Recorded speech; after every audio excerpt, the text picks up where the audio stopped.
Hello, good evening, and welcome to the TNT Show. I'm John Drummond, and I'm your host for the next 60 minutes. Thanks to you, the TNT Show and Indie Live are growing and delivering more exciting shows, which is more than you can say for BBC Scotland. You can watch the TNT Show on IndieLive.net. It's streamed out to YouTube, Facebook, TikTok, and Twitter. Plus, on YouTube, if you're of a mind, you can view all of more than 160 previous shows. Now, many would say that the fourth estate in Scotland is mostly fourth rate.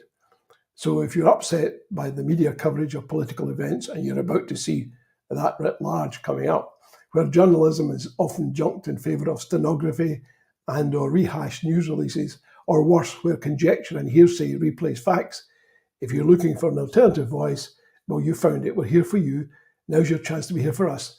Please support the Crowdfunder. You'll find the details on the site, and you'll see them posted occasionally on the screen. Why not start off with a donation of, say, £5? And that way you'll feel good that you're doing something that's moving things forward. And remember, we don't get a budget of 300 million to squander every year. So we do depend on you. And up until now, you've been more than generous, and we appreciate that. Oh, by the way, you're about to see BBC Scotland in full election mode. What this means is that unionist perspectives will dominate with a grudging concession to any others. For example, it's likely the SNP and other independence parties will be lumped in with the Reform Party and a whole bunch of sort of nondescript. Well, this has been another great week for British democracy. A Druitt Prime Minister has called a general election to take place during the school holidays in Scotland, despite having said on camera that he had specifically avoided school holidays. Well, he has. He's talking about his school holidays, not yours, of course. And of course, thousands of Scots will be in Germany supporting their team.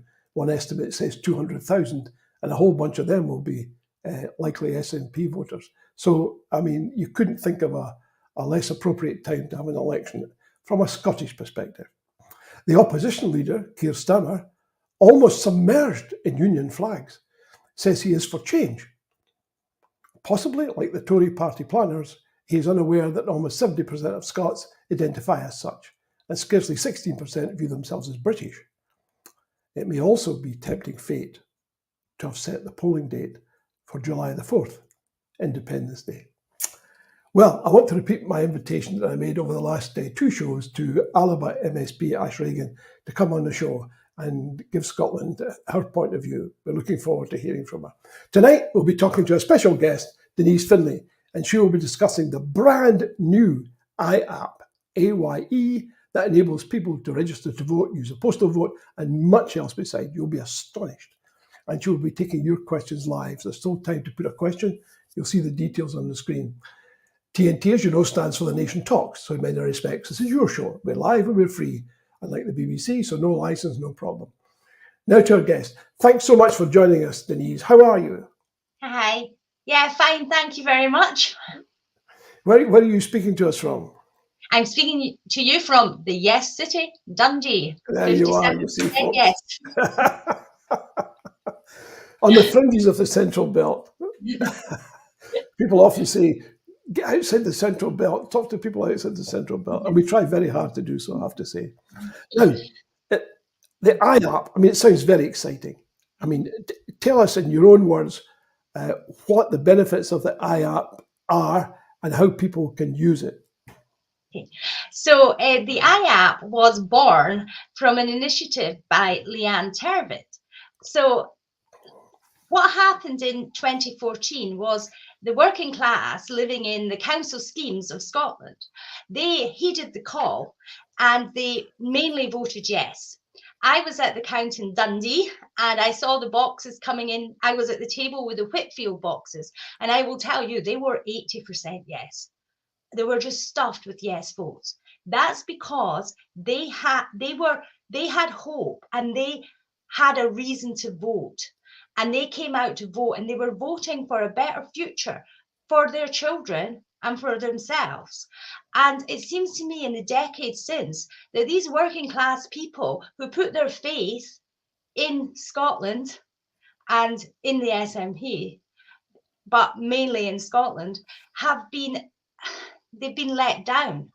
They still want independence, badly want independence, but their lives have got worse. They were promised bairns, not bombs. They were promised social democracy, if not socialism, but at least social democracy, where there would be great public services and they would be able to live fulfilling lives. And instead, they've got poverty, cost of living crisis, not being able to pay their bills, alcoholism, drugs. Leanne sees this all in where she lives. She sees this and she videos pictures of the kind of housing situations that people live in. This was not meant to be. 10 years ago, they voted for Scotland, and this is how we've left them. So there's a problem in that they have lower voter turnouts. And like Dundee, I think turnout was 75%. And I think Glasgow was around the same. But if you looked at turnouts in the posher areas of Scotland, they were like almost 90%. So turnout's a problem, but there's a hidden problem, and that's non-registration of people. So a lot of people aren't registered. So Leanne has been doing this of her own back, ad hoc. She's been going to the shopping centre and speaking to people and asking if they're registered to vote. And so therefore the IAP idea came out of this, and she calls it Schemes for Indie. So she announces that she wants to do this, and she gets a lot of people from all different areas of Scotland saying to her, oh, we want to do this. How do we do this? Now, that's why we made the IAP, because the government have various websites you go on to sign up, and they also have the postal vote. Now, the postal vote in Scotland, you have to have a paper form to apply for a postal vote for Scottish elections and council elections, whereas there is a government website for England. They can do it through the government website, and plus just for the general election you can do it through the government website, but your postal vote's just for the general election. And then of course the Tories, in their kind of almost like copying the voter suppression tactics of the Republicans in America, have decided that people have to have voter ID. Now, who doesn't have a driving license and who doesn't have a passport? It is the very people that are marginalized. And the important thing about getting the working classes voting and registered is it's the only way that these politicians will pay attention to their needs. Because if they're not voting, the politicians will just abandon them, as they have done for 10 years. They won't pay attention to their needs. So the voter ID, you can use, so young people can use their young people's bus pass, and people over 60 can use their bus pass, but the people in between, and I met a lady on Saturday who was not quite 60, and so she was going to have to apply for voter ID. So again, it's penalising the people that need politicians to look after them, but also it's penalising people that are very likely to vote for independence and very likely to vote for independent supporting parties, because independence ultimately is the only way to solve the problems of Scotland. And Leanne is very fond of saying, poverty is, if poverty was a choice, it wouldn't be intergenerational. It's a choice of the politicians, not of the people. The people in poverty, it's the politicians that should feel shame, not the people in poverty. So the idea is to get as many people registered to vote. Now, I don't want to probably bore everybody by now, but just to speak about postal vote, just quick.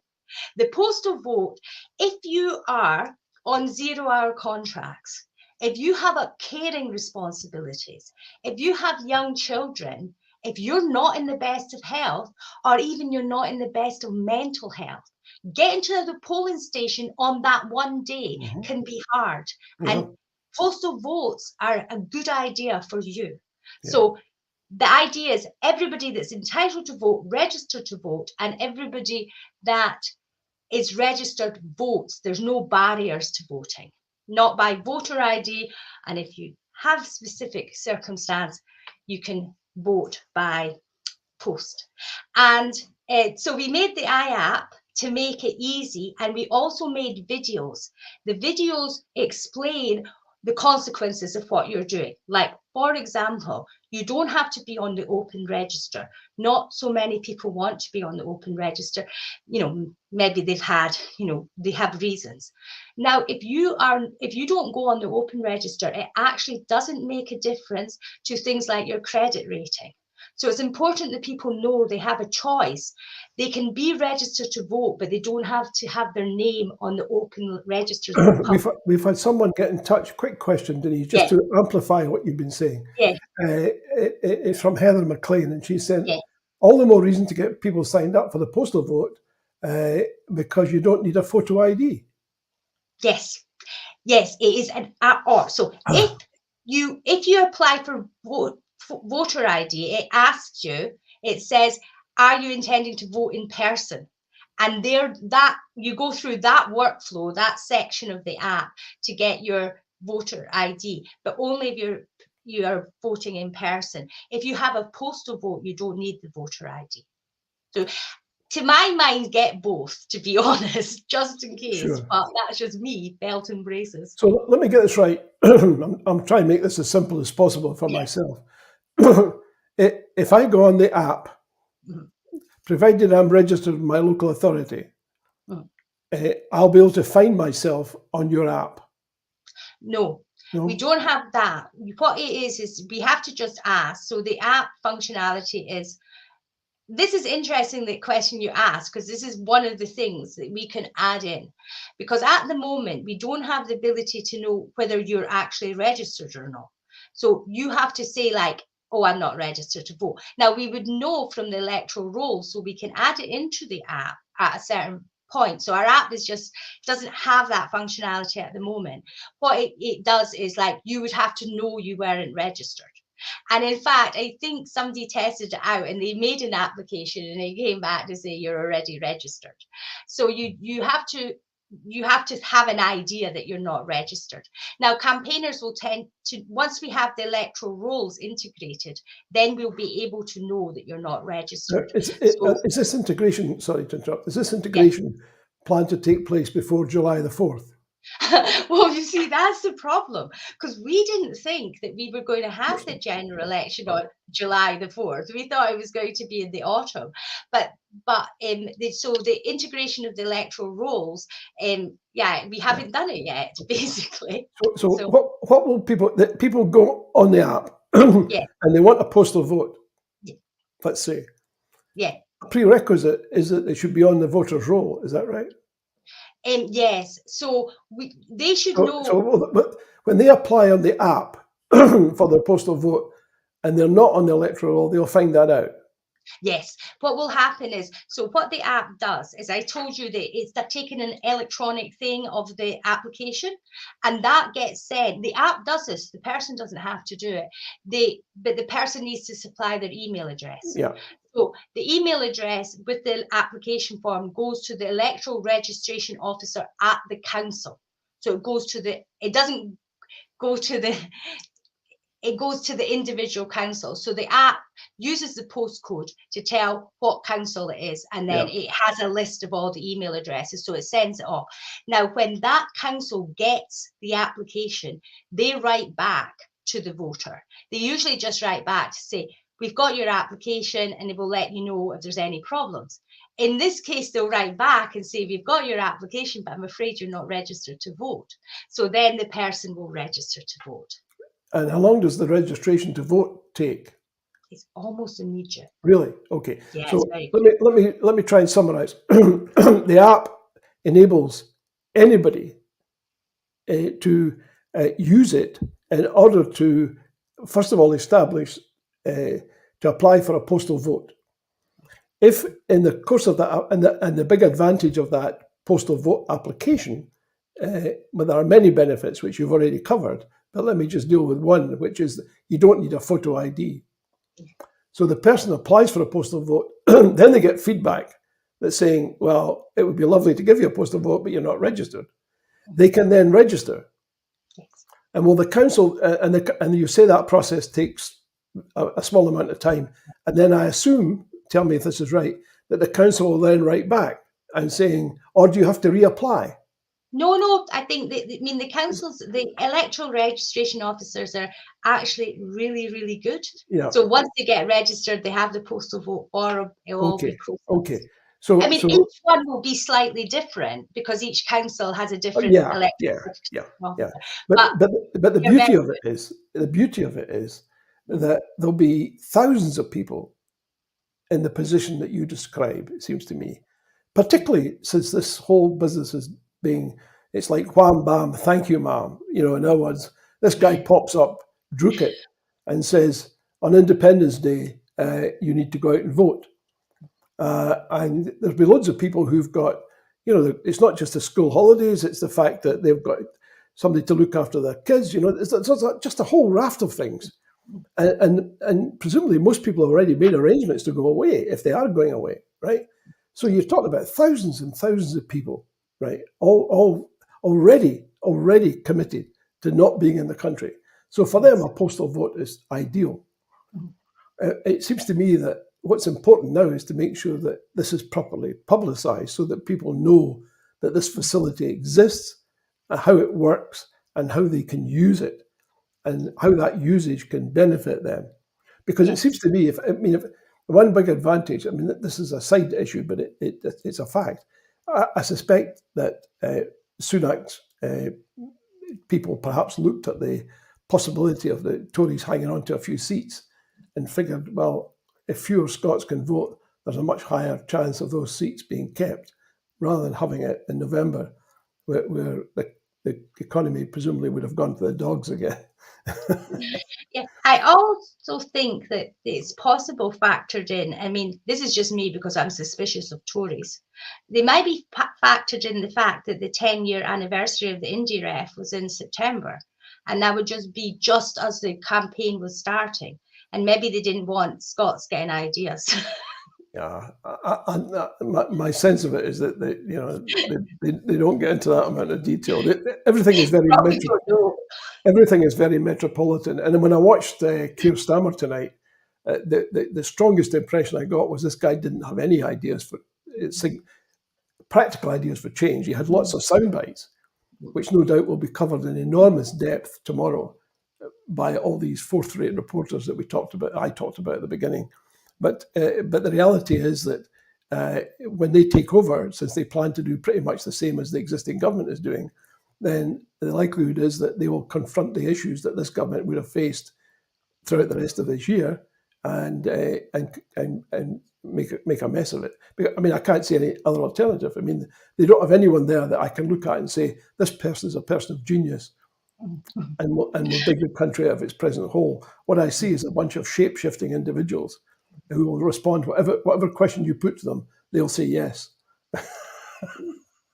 and the mark of a politician is not to say yes to everyone, but to say no to a whole bunch of people to support that. Anyway, so this is the app. Now, I gather it doesn't right now support proxy votes.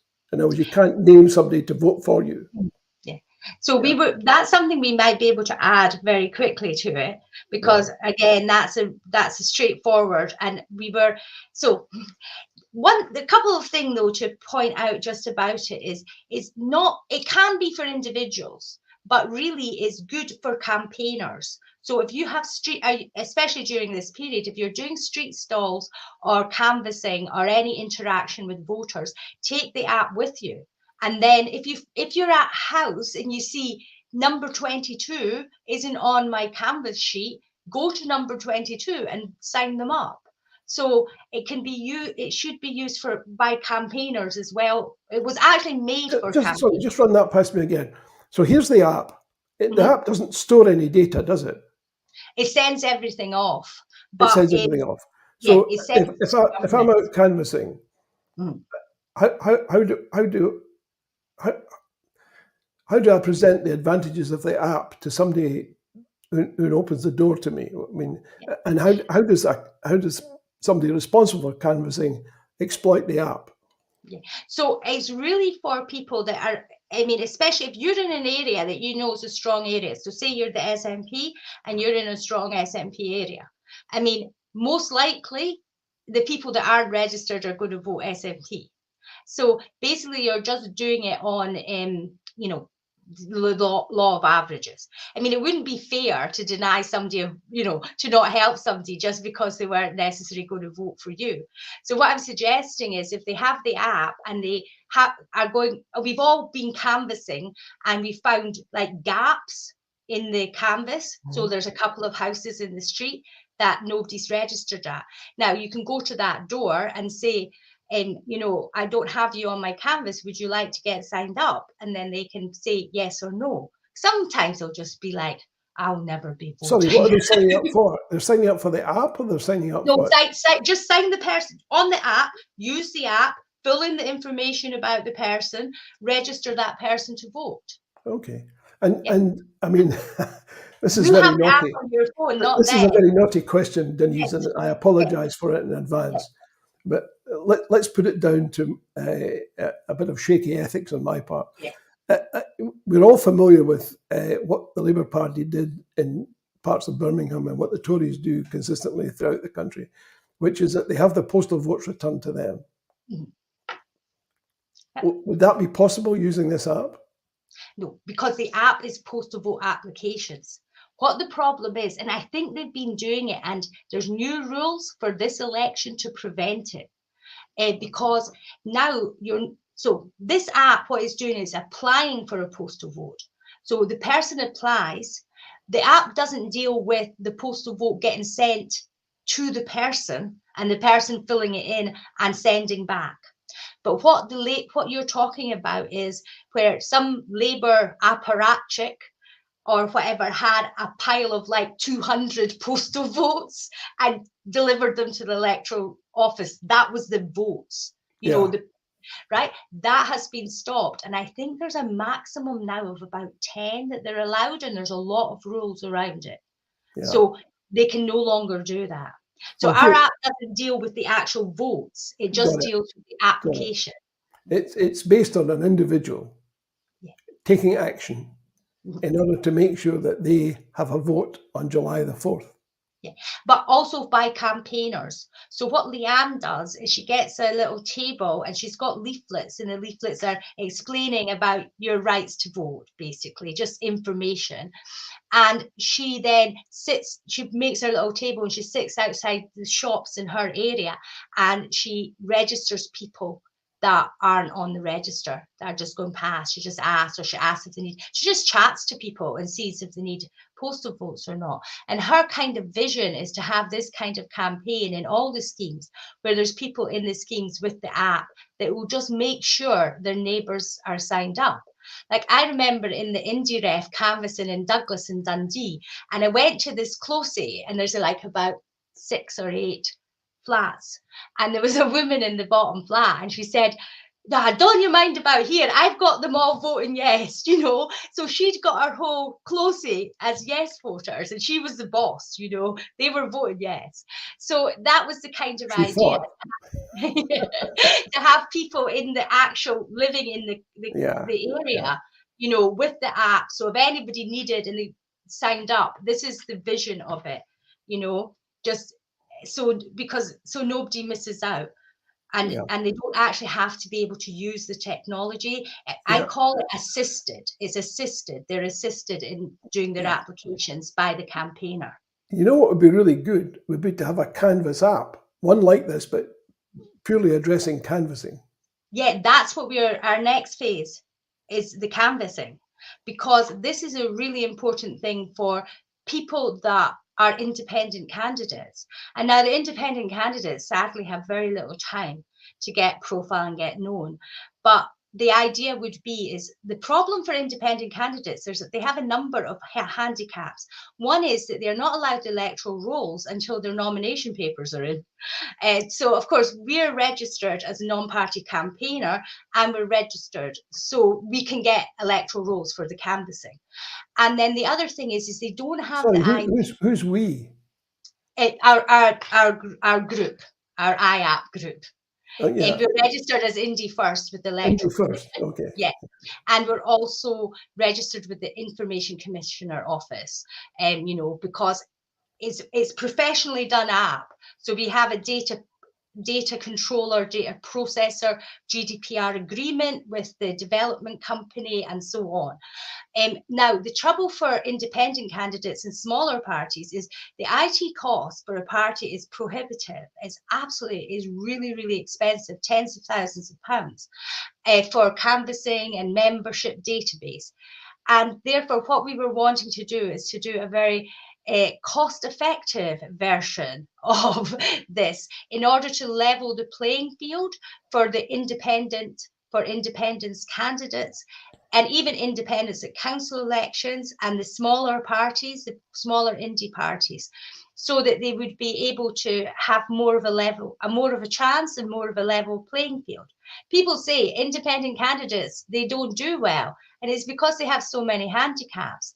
And nowadays, data protection is so strong. There's so much legislation around it. There's so many do's and don'ts that you really need data to be looked after professionally. And so that was our next plan, is to do the canvassing. Of course, now we've only got 6 weeks. What would a canvassing app cost, do you think? What do you mean for the people using it? No, I presume there wouldn't be any cost to the people using it. I mean, because I assume there's no cost for people using the iApp, is it? No, the iApp's free. The iApp's free. But I think like a canvassing app, it would have to be paid for in some way. It couldn't be free, because there's so much looking after the data. Yeah, basically accessing the data. You need very strong role-based authentications and authorizations. It's a lot of security because you're dealing with sensitive data, special category data. It's called. Got it. Let's talk about the iApp then. So, I mean, does it have firewalls to prevent people from misusing the data? Yeah, the data is protected. It's like, I mean, I probably can't really say all the technologies it's used, because that's probably a security breach on itself. But it is stored in I would say it's you know, God, I'm trying to think of the word. It's a standard. Is it industry standard place? Like we're a big company, and it has firewalls in front of it. So I mean, basically, if this was breached, it wouldn't be our data they'd be coming after. I think they'd have more. If they were smart enough to breach it, it would be us they were looking for. How much does an app like this cost? It must have cost you guys a bunch of money. Yeah, well, we raised money to develop it, and there was loans and things like that as well. And people, I mean, I don't really want to talk about that too much because of my own involvement. Like I didn't give some money towards it as well. I don't want to say that because it sounds like big-headed. But yeah, we paid for it to be professionally developed by a company, but I work for the company. So like it was my kind of idea, to do this. What is the company called? It's called Neoferno. Neoferno? What does that mean? Yeah. It's just a made-up word. Just made up. Just random letters put together. I never ever asked what it meant. Do you know this? I thought it was a character from The Matrix or something. That's what I thought when I read this, yeah. But I heard somebody ask, and that was the answer. It's just a made-up word of things that go together. Now, is Nefereno, whatever it's called, is this your company? No, it's not my company, but I work for it. So who owns it then? Well, it's actually a family company. So my son owns the company. Well, yeah, he's the CEO and the partner, and I'm the worker. I meant to work 1 day a week, but I end up working about 3 days ago. This sounds a bit like the SNP now, where you've Yeah, got I the know. leader and you've got the head of the party in this. I know. All sounds But very incestuous. Yeah. it is. But you know, it was a way of getting. I mean, the people wanted to do it. I mean, they were the group that started this. They were keen to get it done, and obviously with me working there, it made it easier because I understand all this stuff. And one Yeah. of the hard things about software is actually in knowing what to develop, specifying what to develop, and I really understand it, so that like made it all nice and quick and I mean, it correct. sounds like a great idea, Denise. Mm. Obviously, and let me just repeat what our producer has said, Yeah. Kevin Gibney. He said, "I tried the app. I did not know if I was registered to vote. I got a reply from the local council telling me I was. It's a simple concept and directs to forms already available online. Cool." Now, Yeah. Kevin I is mean, not an easy guy to impress, I can tell you. So if he says it's cool, believe me, it's cool. I think this is the thing people don't necessarily understand, that to make software that works for people is really quite hard. You Yeah, know, you have it's not it's the usability and the security that you need to think about. And a lot of people just think about the functionality, like, oh, it does that or that. It doesn't do that much or yeah, whatever. But actually, it's the whole infrastructure you have to build around it to make it work over and over again, you know? So I think that's what a lot of people don't understand about software. yeah. They think like it's somebody, you Yeah. know, because a lot of people can do it amateur. I mean, a lot of people build websites and things themselves. Yeah. Kevin, could you put up the graphic, please, so that people can see what the app looks like? Now, as you can see, it's called the iApp. It allows you to register to vote, to register for a postal vote, and what is the Register Certificate of Authority? What is that? Right. So this is the voter ID. Now, I think I don't know if I mentioned, but we have had discussions with the Electoral Commission in order to make sure that, you know, our app is going to fit with their systems, so to speak. And they know of it, and they've seen our videos, and they've downloaded and they've played with the app. What they wanted us to do is to use the same language as they use. So voter ID is called Certificate of Authority. Oh, I see. So yeah, and that's what that actually is called. So we're called. So I don't know whether we should put in brackets voter ID. Good idea. And that If would be a every, good idea. and Because, so when the good thing about that thing through the app, it comes to some page where it tells you all the valid forms of ID, you know, in case you actually like bus passes, etc. And then it will take your picture and check that the picture is, you know, like they have a lot of picture rules similar to passport picture oh rules. no, Don't smile. gracious. Your I hair off organized, your face. I can tell you, I organized a passport for my wife online. And that was by far and away the most difficult part of the process. I mean, the rest of it, honestly, was a piece of cake. Mm, I mean, a 2-year-old could have done the rest of it. yeah. Heavens, I had to go to a professional studio and and they took her photograph.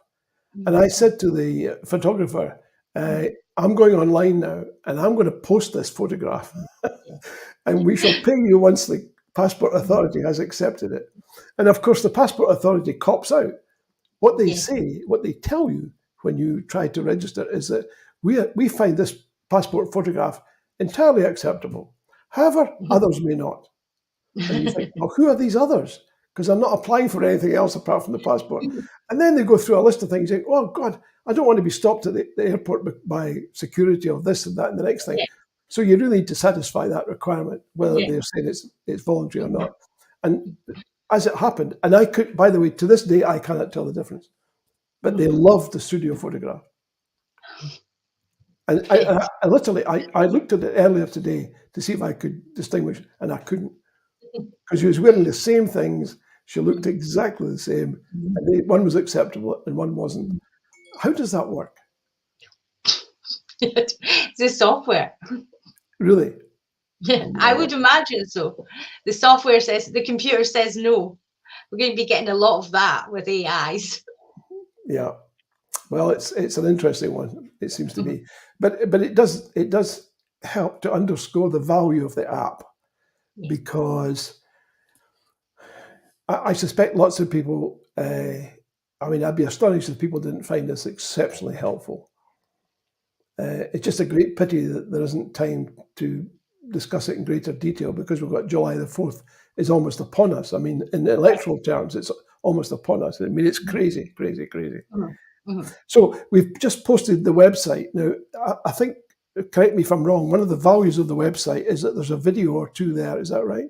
To help Yes. people Yeah. navigate their way through the app. Yeah. Yeah. So there's 4 training videos that myself and Jackie Bowster made, and we are explaining what to do. Jackie did 3 of them, and I did 1. I did the postal vote one though. So, Right. and it's just the screens, and it just explains. And again, as I said, the Electoral Commission had looked at it to make sure we weren't giving people the wrong information, but we're not. We're giving them the right information. So that's good. And so that again will help, because there's quite a bit of complexity over the postal votes, because Westminster postal vote only lasts for 3 years. Yes. So if they have the election on, if they did a full term election, 5 years, your postal vote that you use in June won't be valid for the next Westminster election. Although who knows when that will be? It could be like a year's time or something. Yeah. Well, if I was to speculate, I think Labour will probably fail within 2 years. But they may stumble on for a little bit longer, but who knows? Now, people have said, this is a side issue, but let me ask you the question anyway. Yeah. People have said, "Oh, it will be." Somebody has actually said tonight in the questions, it would be an absolute disaster if the Labour Party was to get elected in Scotland, and it would put us back, blah blah blah.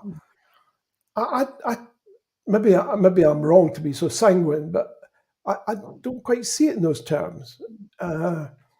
It's Julie Brown said, "I think this will be our last chance. Help us if Labour beat us in Scotland." I hear what you're saying, Julie, but my sense of it is that this may be Labour's very, very, very last chance to do something, and if they fail, I suspect the penalty for failure will be that the independence parties will dominate for the foreseeable future. But I think that the big problem is Holyrood. This is my big worry. This general election, if the SNP lose a lot of seats, as is being predicted, it's not actually certain that they will. But if the polls are correct and as predicted, my feeling then is that we have to. So this is July 5th. The independence movement has to get together, because the big problem is a unionist majority in Holyrood in 26. Labour, I'm not as confident as you are, John, about Labour being rubbish. We know they are, but remember, they're going to have a honeymoon period, and they're going to be compared with the disastrous Tory government.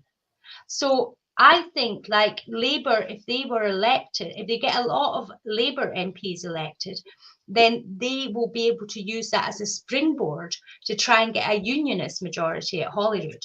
And the immediate danger you're seeing is Labour MPs, SNP losing their seats. But it's the long-term danger that what that will mean for Holyrood that matters. And if the SNP MPs lose their seats, they will then be in competition for list places and also constituency seats in Holyrood. So it kind of depends who loses their seats.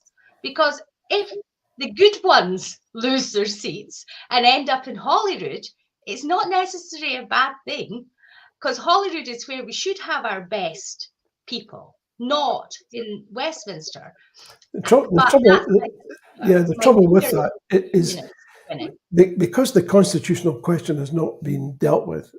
I mean, there's a terrible irony here, but it's not unusual in that the main independence party has had for a long time majority of seats from Scotland in Westminster. But many people would say they haven't done a great deal with that majority.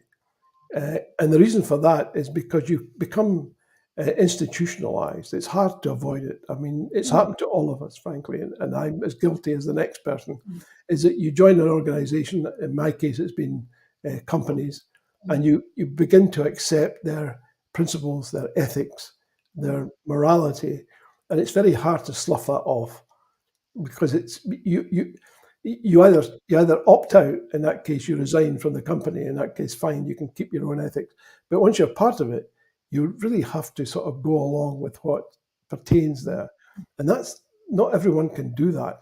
It's quite enervating to have to try and compromise all the time, and the tendency is to say, I tell you what I'm going to do, I'm going to work around the edges.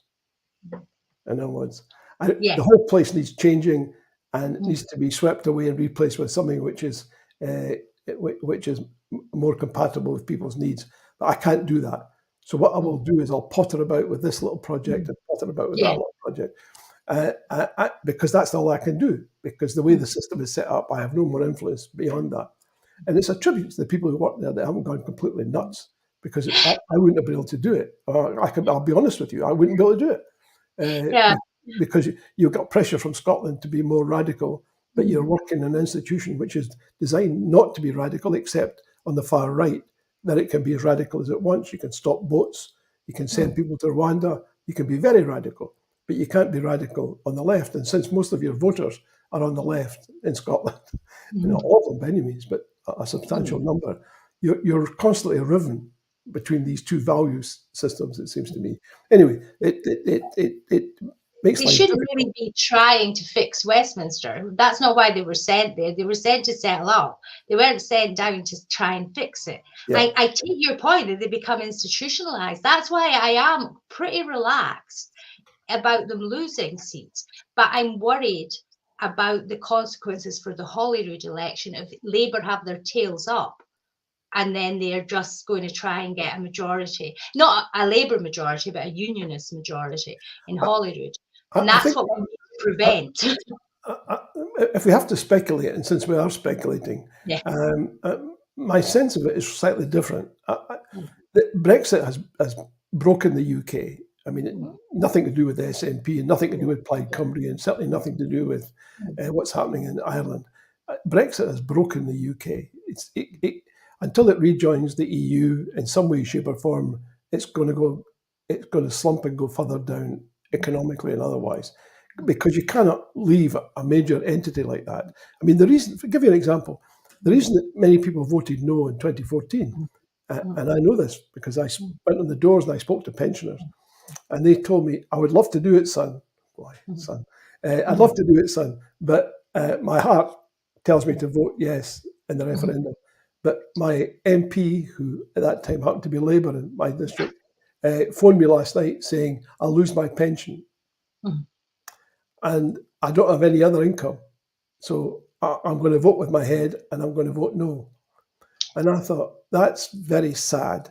But it spoke to an inability amongst the yes campaign to deal with the negativities. By being negative. Sometimes the only way you can defeat a negative argument is to be negative yourself. And there was a tremendous tendency in the Yes campaign to be remorselessly positive. Yes. I thought we should have been more negative, actually. It's like a golfer with one club in the bag. You may be fantastic at it, but it's not good enough when you come to the different parts of the game.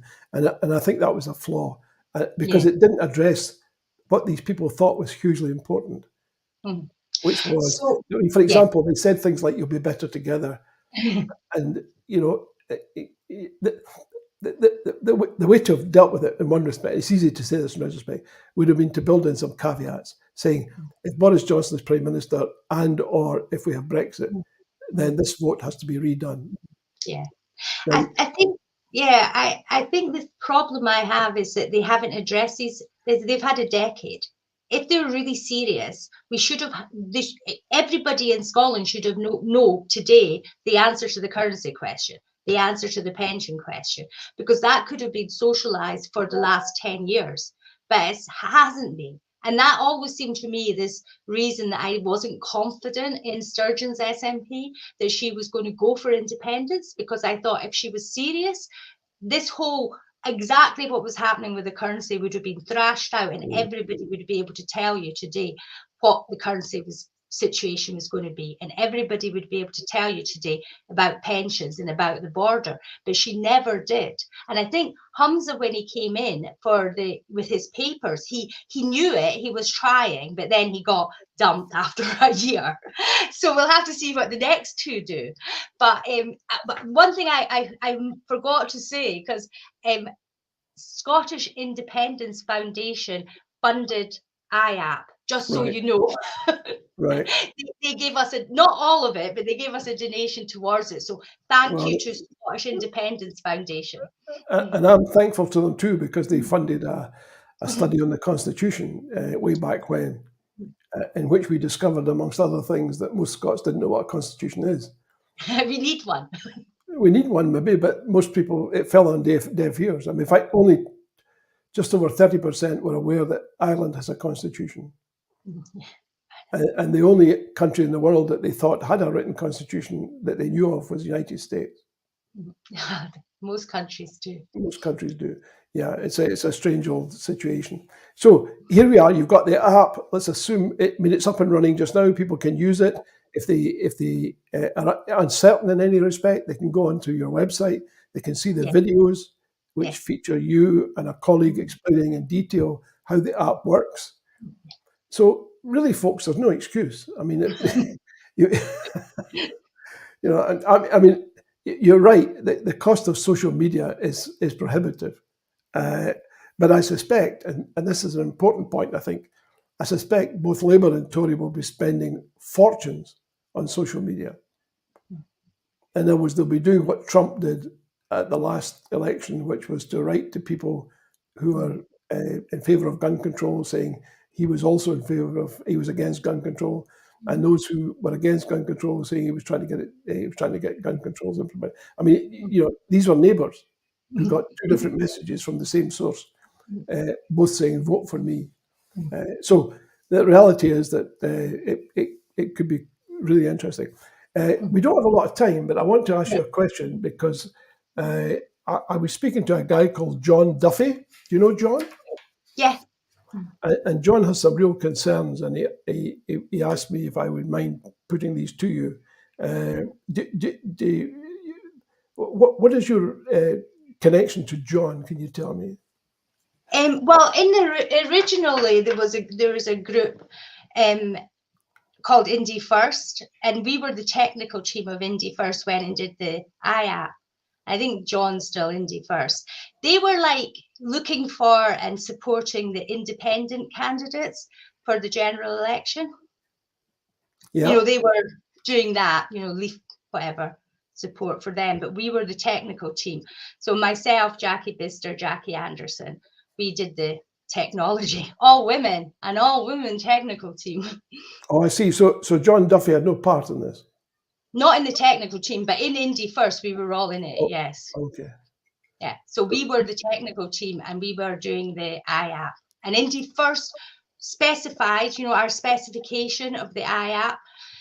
It was quite a thing. So we went back and we presented to the larger team what we were doing, which was in terms of, there's this board called Figma, and it shows you, and then a presentation with all the screens that we were going to do, and a Word document, which was the specification.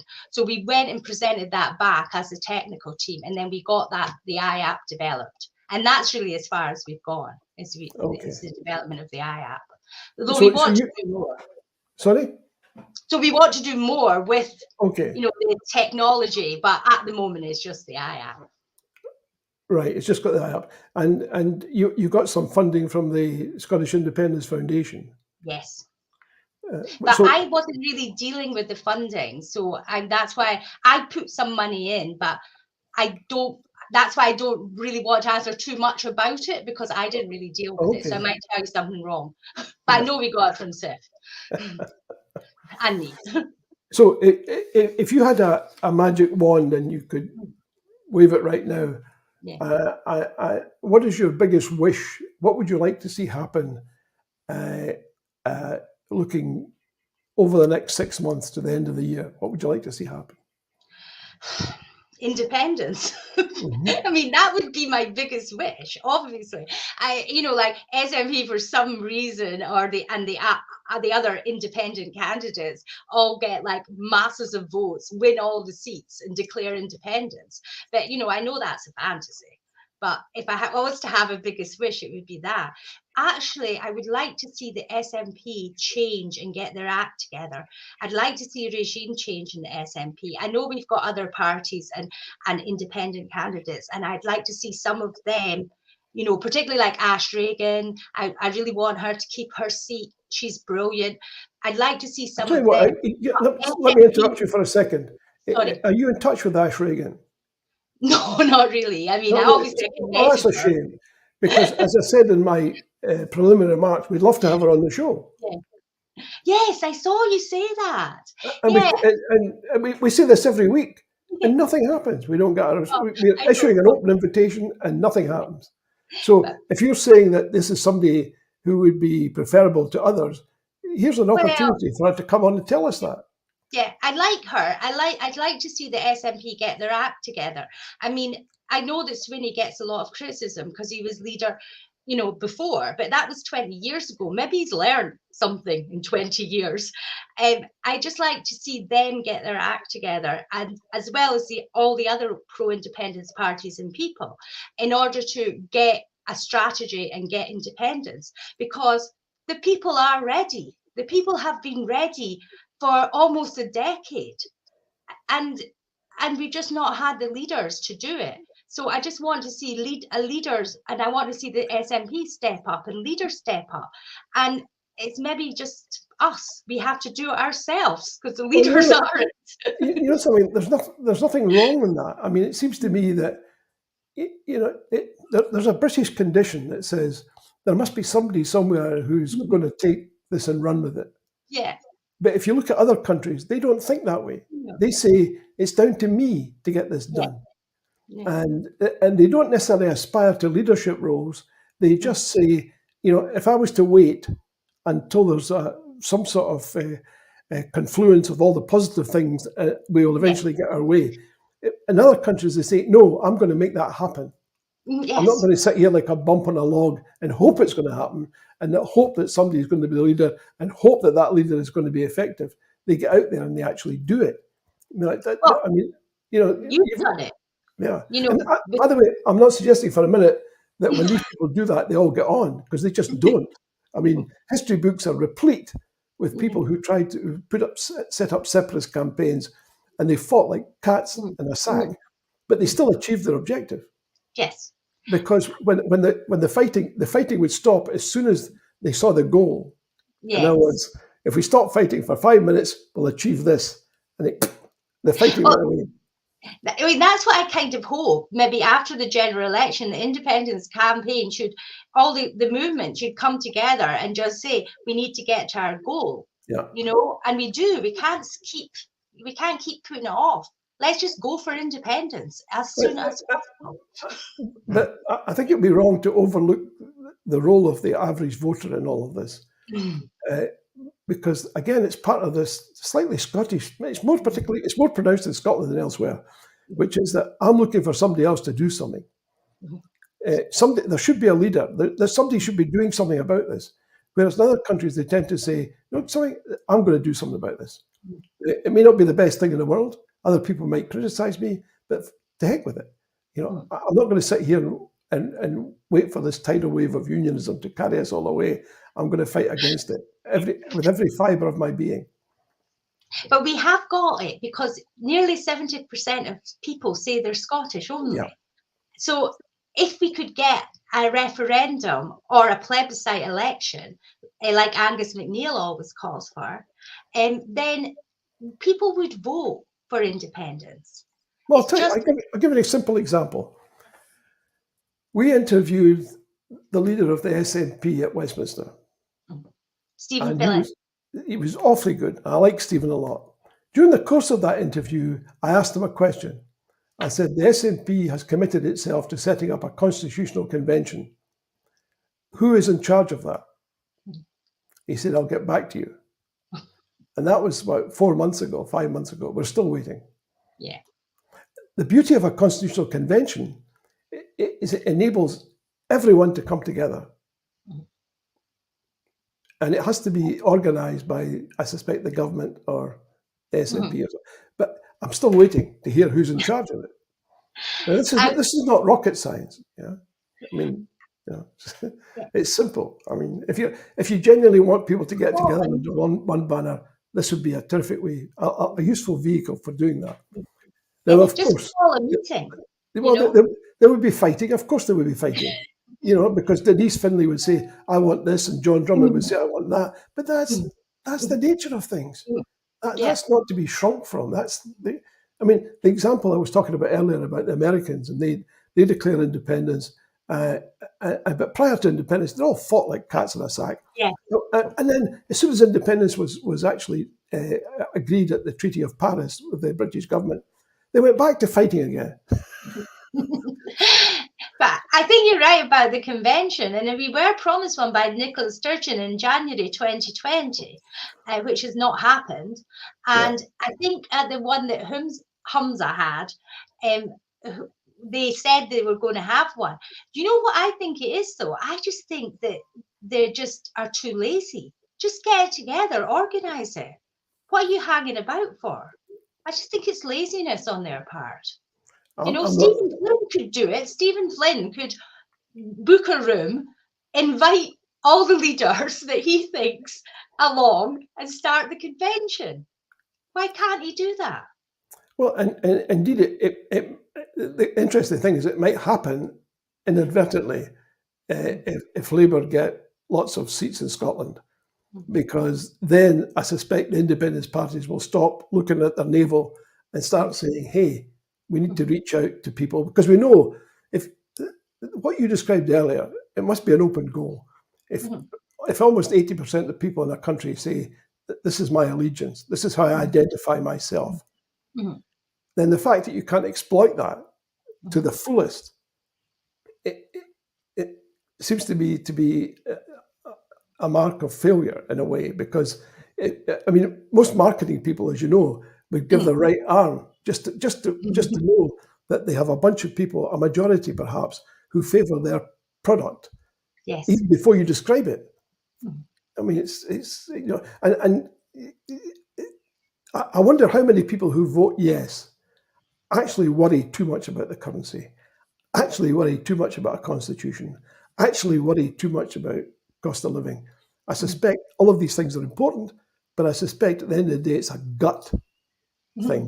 I think it's visceral, and when you've got visceral support, you're more than 2/3 of the way there. All you're doing is putting icing on the cake, and you would have to think that's an easy job compared to what the unionists have to do, which is to try and change people's visceral notion about themselves. Yeah, it just astonishes me that anybody could vote against their country's independence. And I know that we shouldn't say that, because I know we're meant to be nice to the no voters. But I just think people are different. Like for me, it was always like the big picture. It was always like a matter of principle. Of course, you're going to vote for your country's independence. That was just, a non-negotiable thing. I would never consider not voting for that. But there's other people that think very differently, and they need all the I's dotted and the T's crossed. And that's the ones I think that went for the vow. But I think it was really the vow that convinced them. Maybe so. But anyway, we need to wrap up now. A big thank you, Denise. Good luck with the IAP. Thank you. I'm sure it'll be a big success, and keep us posted. And we'll look forward to hearing about its success in the future. So a big thank you to you. And thanks for having me on your show. It's a great pleasure. If you could stick around for a few minutes after we're through, I'd be grateful. Well, there you are. A big thank you to Denise for joining us and telling us all about the IAP. Look out for our show next week at the same time, which features a special guest, Lorraine Cervantes, who will be talking about Catalonia and the fate of the independence parties there, i.e. you may know that the independence parties did quite poorly in the last Spanish elections. And she is doing some work in this area. And I think it would be interesting to hear from her, particularly bearing in mind that maybe the independence movement in Scotland is facing a similar fate. And maybe there's lessons that can be learned there. Anyway, let's just move on. And let me say to you, as I always say, the world is a dangerous place, not because of those who do evil, but because of those who look on and do nothing.